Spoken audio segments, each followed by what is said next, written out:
سورج پیدا کیا اللہ نے ہماری کسی محنت کے بغیر، چاند ستارے زمین آسمان ہمارا ہاتھ نہیں لگوایا، لیکن جنت میں جانے کے لیے اللہ نے کہا کہ تم سے محنت کرواؤں گا، اس لیے کہ اگر یوں ہی تم کو جنت مل گئی تو تم کو جنت کی بھی قدر نہیں آئی، اور میں چاہتا ہوں کہ تم جنت سے پورا لذت اٹھاؤ۔ جب اسی لیے اللہ نے انسان کے ساتھ دو اور مخلوقات پیدا کر دی، ایک نفس اور ایک شیطان، اس لیے کہ یہ دونوں انسانوں سے نیک کام ان کو نہ کرنے دیں اور غلط کام ان سے کروانے کی کوشش کریں۔ اب وہ انسان جو ان دونوں کا مقابلہ کرے، ذرا محنت کرے، ذرا نفس کو دبائے، ذرا سمجھداری کے ساتھ زندگی گزارے، غلط کاموں سے اپنے کو روکے رکھے، ایسے انسان کو جب انعام ملے گا اللہ کی طرف سے مغفرت اور جنت کی شکل میں، تو اس انسان کو بہت زیادہ لطف آئے گا، بہت زیادہ اس کی خوشیاں کئی گنا بڑھ جائیں۔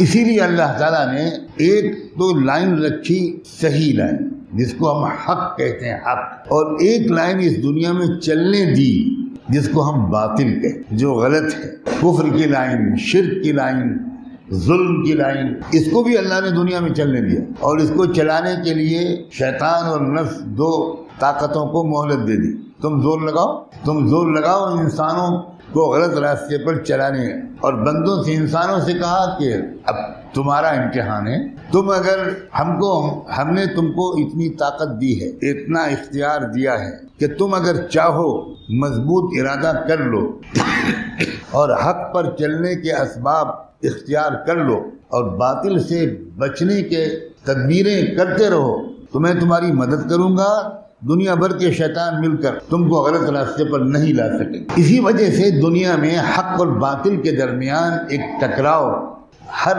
زمانے میں رہا ہے، رہتا ہے، اور آج بھی موجود ہے اور رہے گا۔ مختلف زمانوں میں حق اور باطل کے درمیان اس ٹکراؤ کی ایک زبردست تاریخ، ہر زمانے میں کچھ لوگ وہ ہوئے ہیں جنہوں نے اس بات کو سمجھا ہے، اور وہ حق اور باطل کے ٹکراؤ میں تماشائی نہیں بنے بلکہ حق کے سپاہی بنے، حق کے مددگار بنے، حق کے داعی بنے، حق کو جاننے اور سمجھنے والے بنے، حق کا ساتھ دینے والے بنے، اپنی جان حق کی مدد کے لیے کھپانے اور قربان کرنے والے بنے، اللہ کا دیا ہوا مال کا ایک اچھا خاصا حصہ حق کی مدد کے لیے خرچ کرنے والے بنے، اپنا وقت، اپنی عقل، اپنی صلاحیت، اپنا ہنر اس کو حق کی مدد کے لیے استعمال کرنے والے بنے۔ یہ ہیں سچے مومن، میں پھر دہراتا ہوں، یہ ہیں سچے مومن۔ اور ہر زمانے میں ایسے لوگ بھی بڑی تعداد میں ہوئے جو اپنے کو اہل حق کہتے تھے، حق والے اور حق پرست کہتے تھے، اپنے کو ایمان والے کہتے تھے، اپنے کو مسلمان کہتے تھے، لیکن وہ حق کی مدد کے لیے کبھی قربانی نہیں دیتے تھے۔ وہ چڑھتے سورج کے پجاری ہوتے تھے، حق کو غلبہ ہونے لگا کہنے لگتے تھے ہم تمہارے ساتھ ہیں، انا معکم۔ حق پر ذرا حالات آ گئے اور باطل طاقتور ہونے لگا، اذا خلوا الی شیاطینہم قالوا انا معکم، تو وہ باطل اور شرک اور کفر اور ظلم کی طاقتوں کا ساتھ دیتے۔ تیسری ایک قسم ہوتی تھی کہ جو نہ حق کا ساتھ دیتی تھی نہ باطل کا ساتھ، تماشائی، خبریں سننا، حالات کو بس خالی پڑھنا، آپس میں تبصرے کرنا، نہ وہ کھلم کھلا باطل کے ساتھ ہیں نہ وہ کھلم کھلا حق کے ساتھ، کوئی قربانی نہیں دیتے، کوئی ہمت نہیں کرتے، ڈر، خوف، لالچ، یہ دو قسمیں جو ہیں یہ انہی سے جہنم بھری جائے۔ چاہے ایسے مسلمان 5 وقت کی نماز پڑھتے ہوں، اب ذرا کان کھول کر سنیے گا، چاہے ایسے مسلمان تہجد پڑھتے ہوں، چاہے ایسے مسلمان ہر سال عمرہ کرتے ہوں، چاہے زندگی میں انہوں نے 50 حج کیے ہوں۔ میں جمعے کے دن مسجد میں بیٹھ کر کہہ رہا ہوں سینکڑوں آیتوں اور ہزاروں حدیثوں کی روشنی میں کہ یہ والے مسلمان مشرکین اور کفار کے ساتھ جہنم کے سب سے نچلے درجے میں ہوں، کیونکہ انہوں نے حق کا ساتھ نہیں دیا، دھوکہ دیا۔ یہ بے وفا لوگ ہیں، یہ غدار لوگ ہیں، اور اس پر کوئی تعجب کی بات نہیں۔ آپ بتائیں کسی ملک کے شہری اس ملک پر مصیبت آنے وقت اپنے ملک کا ساتھ نہ دیں تو ملک کی حکومت ایسے شہریوں کے ساتھ کیا کرے گی؟ وہ کہیں گے کہ بھائی ہم تو بہت تسبیح پڑھتے تھے، بہت مندر جاتے تھے، بہت چرچ جاتے تھے، بہت گرودوارے جاتے تھے، تو کیا حکومت اس کو بات مان لے گی کہ تم نے عین وقت پر ہم کو دھوکہ دیا ہے، تم نے عین وقت پر ہم کو اکیلے چھوڑا ہے، تم نے عین موقع پر دشمن کا ساتھ دیا ہے، تم نے مخبری کی ہے، تم چند 100 روپے کی لالچ میں اپنے علاقے کے تھانے کے مخبر تھے، تم دلال تھے، تم ایجنٹ تھے۔ آج کون نہیں جانتا کہ ہمارے ملک کے ہر تھانے کے مخبروں میں 70% مسلمان ہیں؟ کون نہیں جانتا؟ اور میں 70% احتیاط سے کہہ رہا ہوں۔ مجھے بعض صوبوں کے اعلیٰ پولیس افسروں نے بتایا کہ مسلمانوں کے خلاف ساری شکایتیں ہمارے پاس جو پہنچتی ہیں اس میں 2% بھی غیر مسلم نہیں ہوتے، مخبر و دلال 98% مسلمان ہوتے۔ اور میں آج اور کھل کر کیوں نہ کہوں، ان میں کون لوگ، ان کا مسجدوں کے امام، آپ کی مسجدوں کے امام ہمارے مخبر ہیں، آپ کے ہاں جو تراویح پڑھاتے ہیں وہ ہمارے ایجنٹ ہیں، آپ کے محلے میں جو ڈبل روٹی بیچتا ہے وہ ہمارا مخبر ہے، آپ کے محلے میں جو انڈا بیچتا ہے اور پان کی دکان لگائے ہوئے ہے وہ ہمارا مخبر ہے۔ ایسے بھی لوگ ہیں جو بہت دیندار نظر آتے ہیں اور دینی بیانات کرتے ہیں اور دین کی محنت کرتے ہوئے نظر آتے ہیں، اور وہ ہمارے مخبر ہیں۔ ایسے مسلمانوں کی اس وقت اکثریت ہے، غالب اکثریت۔ آپ اگر بے خبری ظاہر کریں تو آپ کو پھر اللہ نپٹے گا۔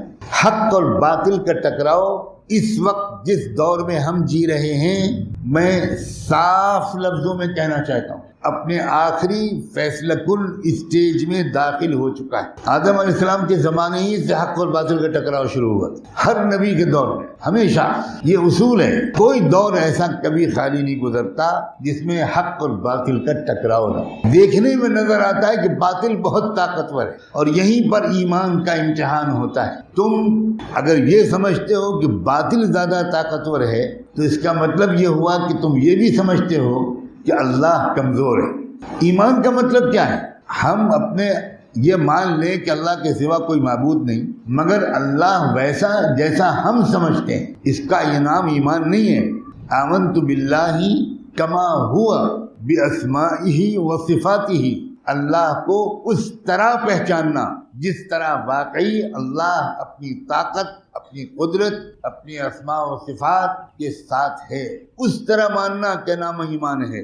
اور جو انسان اللہ کو اس طرح مان لے گا وہ کبھی کسی باطل کی طاقت سے نہیں گھبرائے، اور جو ڈر رہا ہے اس کا مطلب یہ ہے کہ اس نے ابھی تک اللہ کی طاقت کو پہچانا۔ باطل شروع میں بہت طاقتور نظر آتا ہے، فرعون بہت طاقتور نظر آیا، انجام کیا ہوا؟ قوم عاد بہت طاقتور تھی، اپنے بارے میں وہ کہتے تھے من اشد منا قوہ، ہم سپر پاور ہیں، ہم سے بڑھ کر دنیا میں کوئی طاقتور ہے؟ یہ قوم عاد کہتی۔ کیا انجام ہوا؟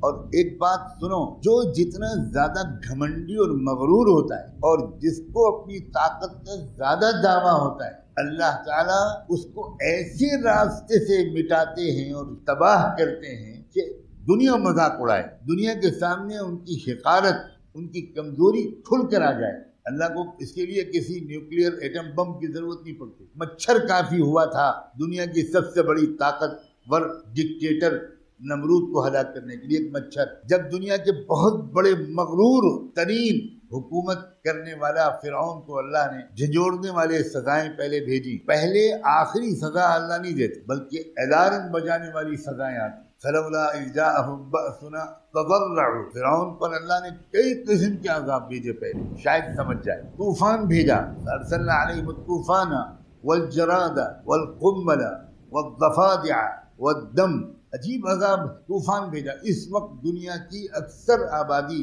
بھیانک سیلابوں کی زد میں، پوری دنیا کی، پورے ملک کی بھی اور پورے دنیا کی بھی اکثر آبادی، ایسے بے پناہ بارشیں ہو رہی ہیں، بادل پھٹ پڑ رہا ہے، چائنا ڈوبا ہوا، پورا یورپ ڈوبا ہوا، فرانس ڈوبا ہوا، جرمنی ڈوبا ہوا، انگلینڈ ڈوبا ہوا، سارا مغربی یورپ ڈوبا ہوا، کہیں لینڈ سلائڈز ہو رہے ہیں، پہاڑ ٹوٹ ٹوٹ کر گر رہے ہیں، بالکل اس کے نیچے پورے گاؤں دب کر صاف ہو گئے، جیسے پچھلی قوموں کے اوپر جو عذاب آتے تھے کأن لم یغن بالامس، جیسے کہ یہاں کل کوئی بستی تھی ہی نہیں، وہ آج ہو رہا ہے، آج اس وقت ہو رہا ہے۔ اور ہماری دلوں کی سختی اور سیاہی کا یہ حال ہے کہ خبر پڑھتے ہیں اور رکھتے ہیں، یہ احساس ہی نہیں ہوتا کہ کل نہیں آج شام ہماری بھی باری آتی. لا یزال الذین کفروا، اللہ تعالیٰ قرآن میں کہتا ہے کہ جن لوگوں کے دل میں کفر ہوتا ہے ان کے اوپر مصیبت کے بعد مصیبت آتی رہتی ہے. او قریبا من دارہم، یا قریب کے کسی گھر پر مصیبت آتی مگر ان کے اوپر کوئی اثر نہیں ہوتا کہ ہاں وہاں ہو گیا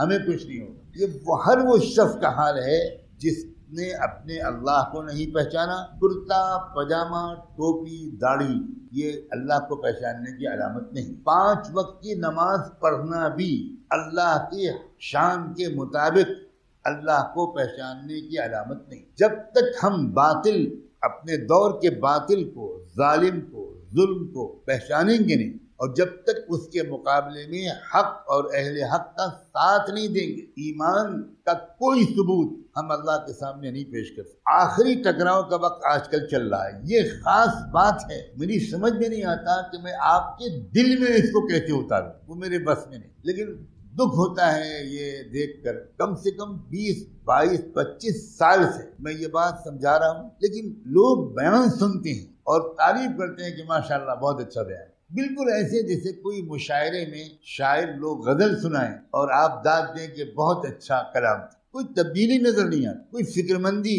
کوئی بے چینی. سمجھ میں نہیں آتا کہ کن الفاظ میں کہا جائے کہ آپ اس کو خالی تقریر نہ سمجھیں، بیان نہ سمجھیں. آخری ٹکراؤ کا دور چل رہا ہے.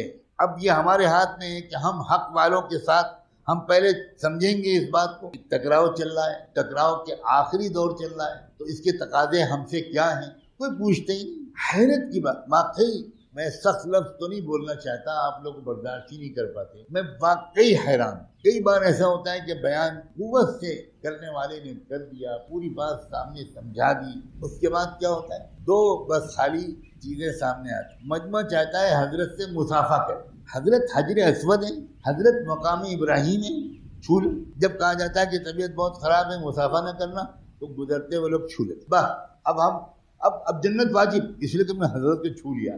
یعنی کیا تماشا ہے؟ یہ اسلام ہے؟ صحابہ حضور کو چھوتے تھے، صحابہ نے کلیجہ چبوایا، صحابہ نے پیٹ پر پتھر باندھے، صحابہ نے بچوں کو یتیم کیا، صحابہ نے بیویوں کو بیوہ کیا، صحابہ نے گردن کٹوائی. یہ ہے ایمان. ایک تو چھو لیں، مصافحہ کریں. مصافحہ کر لیا تب تو جنت واجب. اب سودی کمائی کھاتے رہو، حضرت سے مصافحہ. اب ٹی وی دیکھتے رہو، حضرت سے مصافحہ. آدمی فون کرتا ہے، ارے آج تو مزہ آ گیا، آج تو حضرت جی سے مصافحہ ہو گیا، آج تمہیں حضرت جبریل کا پوتا بن گیا. یہ کیا بکواس ہے بھائی. بابا یہ برہمنوں کے لیے چھوڑ دو، آشیرواد دے دیں. ان بابا نے اوپر سے ہاتھ رکھے، ننگا بابا بےہودہ اوپر سے ہاتھ رکھے، واہ واہ بس ان کا کلیان ہو گیا. ارے ان خبیثوں کے لیے چھوڑو، تم رسول اللہ کے امتی ہو کر مشرکانہ حرکتیں کرتے. دوسرے قسم کے لوگ بیان کے بعد کون سے ملتے ہیں؟ مجمع کو چیرتے ہوئے آتے ہیں اور بیان کرنے والا خوش ہوتا ہے. شاید اس بندے کے اندر آج کچھ چنگاری سلگ گئی. آج تو یہ کچھ کہنے کے لیے آیا ہے کہ میں اسلام کا سپاہی ہوں، میں اپنی جان مال لگاؤں گا. وہ بیان کرنے والا خوش ہو جاتا ہے کہ چلو ایک بندہ تو ملا. وہ بندہ آ کر کان میں کیا کہتا ہے کہ میری بیوی کے کان میں 2 بجے رات کو سیٹی بجتی ہے. جی چاہتا ہے تھپڑ ایسا لگاؤں کہ 32 دانت دفن ہو جائے. تمہاری بیوی کے کان میں سیٹی بجتی ہے، میرا کیا قصور ہے بھائی؟ کڑوا تیل ڈالو لوگ کان میں، اور اس سے بھی کام نہ چلے تو انجیکشن لگواؤ کان کے اندر. یہ آئے ہیں بیان کے بعد. وہ بیان جس میں بدر اور احد بیان ہوا، وہ بیان جس میں سیدنا حمزہ کا کٹا ہوا پیٹ سامنے رکھا گیا، وہ بیان جس میں حضرت حمزہ کے ناک کان کی مالا پہنی تھی ایک عورت نے، اس میں بیان کے بعد 2 بجے رات کو بیوی کے کان میں سیٹی بجی. یا کوئی آگے کہہ رہا ہے کہ 8 سال ہو گئے ابھی تک بچہ نہیں ہوا، دعا کر دی. کوئی آگے کہہ رہا ہے داماد کو دبئی کا ویزا مل جائے، اس کی دعا کر دی. لا حول ولا. یہ مسلمان، یہ خیر امت. دھوکے سے نکلو، بالکل دھوکے سے نکلو. یہ ایمان نہیں ہے. رب کعبہ کی قسم یہ ایمان ہے. اور میں کیسے سمجھاؤں؟ اپنے بیٹوں اور بیٹیوں کی شادی کے موقع پر تو خرچ کرو گے لاکھوں، جہاں خرچ کرنا چاہیے چند ہزار. اور جب دین کے تقاضے سامنے رکھے جائیں گے تو کہو گے لاک ڈاؤن کی وجہ سے کاروبار بند. لاک ڈاؤن کی وجہ سے کس کی شادی میں پیسہ کم خرچ ہوا مجھے بتاؤ ذرا. ادھار لے کر شادیاں کرتے ہو، سودی قرضے لے کر شادیاں کرتے، ساہوکاروں اور مہاجنوں کی جیبیں بھر کے شادیاں کرتے ہو دکھاوے کے لیے. اور جتنا زیادہ خرچ شادیوں پر کرتے ہو اتنی ہی گہری جہنم اپنے لیے بک کرتے. کون سا اسلام ہے بھائی؟ آخری موقع ہے، آخری دن، آخری سال، حق اور باطل کے درمیان، ظلم اور انصاف کے درمیان، کفر اور اسلام کے درمیان۔ بہت صاف لفظ بول رہا ہوں، آخری فیصلہ کن لڑائی شروع ہو چکی ہے اور گھمسان کی لڑائی چل رہی ہے۔ آپ خود فیصلہ کرو، آپ تماشائی بنو گے؟ خالی جو تماشائی بنیں گے، ایک نہ ایک دن اللہ ان کو تماشا بنا کر رہے۔ کوئی اگر یہ سوچتا ہے، اور بہت یہی سب سوچتا ہے، ارے مولانا باطل والوں کے پاس حکومت ہے، طاقت ہے، فوج ہے، پولیس ہے، عدالتیں ہیں، میڈیا ہے، حق والوں کے پاس کیا ہے؟ ہم لوگ کیا کر سکتے ہیں؟ باطل والے بڑے طاقتور ہیں۔ ٹھیک اس زمانے میں اللہ ایک بار پھر اللہ اپنی طاقت دکھا رہے ہیں۔ اب پچھلی کہانیوں کی بھی ضرورت نہیں رہی۔ دیکھ لو افغانستان کو، دنیا میں سب سے غریب ملک ہے، سب سے غریب قوم ہے، اور 40 سال سے دنیا کی سب سے طاقتور حکومتوں کا مقابلہ وہ سب سے غریب ایمان والے کر رہے ہیں۔ اور اب حالت یہ ہے کہ دنیا کی سب سے بڑی طاقتیں ٹرک کی لائٹ بجھا کر بھاگنے پر مجبور۔ واہ، انتم الاعلون ان کنتم مؤمنین۔ کیا طاقت ہے ان کے پاس ایمان کے سوا؟ کیا طاقت؟ کون سا ہتھیار ان کے پاس ہے بھائی؟ 48 ملکوں کی فوجیں، لیٹسٹ ٹیکنالوجی، سب سے طاقتور ہتھیار، کیا نہیں ہے ان کے پاس؟ مگر مقابلے میں کون کھڑا ہے؟ ایمان والے۔ ان کے پاس ہتھیار نہیں، ان کے پاس پہننے کے لیے کافی کپڑے نہیں ہیں، ان کے پھٹے پرانے چپل ہوتے ہیں، پھٹے ہوئے، کئی جگہ سے سلے ہوئے، یہ ہے ان کے پاس۔ مگر اللہ تعالیٰ دکھا رہے ہیں کہ یہ تم ابھی تک مجھ کو نہیں پہچانے؟ لو ایک نئی مثال اور دیکھ لو، اپنے زمانے میں دکھا رہا ہوں تم کو، یہ نہ کہنا یہ پچھلے زمانے کے ایمان والوں کی کہانیاں ہیں۔ یہ اس دور میں، ٹیکنالوجی کے دور میں، سائنس کے دور میں، اکنامی کے دور میں، معاشیات کے دور میں، اب یہ نہیں ہے، یہ مت کہنا۔ اللہ جانتے ہیں یہی ہم سب کہتے ہیں، اللہ جانتے ہیں کہ ہمارے دل میں یہی خیالات آتے ہیں، تو اللہ نے آخری حجت قائم کر دی کہ تمہارے دور میں، تمہارے قریب علاقے میں ہم ایمان کی طاقت دکھا کر رہے ہیں۔ دیکھو تماشا دیکھ۔ دوسرے، بیت المقدس، فلسطین کا علاقہ، عربوں نے غداری کر دی، حکومتوں نے بے وفائی کر دی، سب اسرائیل کے ایجنٹ بن گئے، بیچ کھایا انہوں نے سب کچھ۔ مگر سلام ہو شیخ احمد یاسین، اللہ ان کے درجے بلند کرے، ان کی تربیت کیے ہوئے جوانوں اور جیالوں پر اللہ لاکھوں سلام بھیجے۔ وہ غزہ کے مجاہدین، وہ عسقلان کے لوگ جن کا تذکرہ اللہ کے رسول نے حدیث میں کیا، عسقلان کا نام اللہ کے رسول کی زبان پر آیا، اور عسقلان ہی وہ علاقہ ہے جس کو آج غزہ کہا جاتا ہے۔ حضور نے فرمایا قیامت تک وہاں ایسے ایمان والے موجود رہیں گے جو کسی قیمت پر باطل کے سامنے سر نہیں جھکائیں گے۔ ایمان دیکھنا ہو تو تم ان میں دیکھنا، یہ حضور نے فرمایا۔ یہ میں اپنی جیب سے باتیں نہیں کہہ رہا ہوں، آپ نے فرمایا ایمان وہاں ملے گا تم کو، ایمان ملے گا فلسطین اور بیت المقدس کے اندر، اس کی حفاظت کے لیے جان و مال کو لٹانے والے نوجوان لڑکے، نوجوان بچیاں، پاک دامن لڑکیاں، کسی کی 20 سال کی عمر، کسی کی 18 سال کی عمر، کسی کی 22 سال کی عمر، اور وہ نوجوان لڑکے اللہ اکبر کیا حق کا ساتھ دے رہے ہیں اور کیا باطل کا مقابلہ کر رہے ہیں۔ دنیا کی بہت بڑی طاقت مانی جاتی ہے، چوتھے نمبر کی فوج مانا جاتا ہے اسرائیل کو، ایٹمی طاقت ہے اسرائیل۔ لیکن ابھی 2 مہینے پہلے کی بات ہے، 11 دن کی جنگ کے بعد اسرائیل نے ہاتھ پیر جوڑے، 50 ذریعے سے سفارش کروائی، امریکہ کی خوشامد کی، اقوام متحدہ کی خوشامد کی، خدا کے لیے جنگ بند کرا دی۔ اللہ کی مدد، اللہ کی طاقت۔ دوستو مانو اس بات کو کہ ہم نے اپنے اللہ کو ابھی تک نہیں پہچانا، بالکل نہیں پہچانا۔ اللہ جس کی مدد کرنا چاہے اسے ہرا سکتا ہے، لیکن اللہ کس کی مدد کرے گا؟ جو مال کو بھی بچا کے رکھے، جو شادیوں پر خرچ کرے، جو اپنے بچوں اور بچیوں کی ایمانی تربیت نہ کرے۔ ابھی تک کی ہماری اطلاعات کے مطابق 5000 مسلمان لڑکیاں ہندوؤں کے ساتھ بھاگ چکی ہیں، ہندوؤں کے ساتھ شادی کر چکی ہیں اور دھرم پریورتن کر چکی ہیں، اور ان میں سے کچھ بیٹیاں ان لوگوں کی ہیں جو اپنے علاقے میں بڑے دیندار مانے جاتے ہیں۔ کیا ہو رہا ہے کچھ خبر ہے آپ لوگوں کو؟ اس لیے کہ ہم نے اپنی بچیوں کی تربیت نہیں کی، ان کو دل میں ایمان ان کو نہیں سمجھایا، ان کو اسکول کالج بھیج دیا، ان کو موبائل دے دیا، اور وہ دوستیاں کر رہی ہیں۔ اور ادھر دوسری طرف پوری سازش ہے کہ زیادہ سے زیادہ مسلمان لڑکیوں کو پھنساؤ، ان کے دھرم کا ناش کرو، اور چند مہینے ان سے مزے لے کر ان کو لیمو کے چھلکے کی طرح پھینک دو، ان کی زندگیاں برباد کر دو۔ یہ باقاعدہ پلاننگ ہے.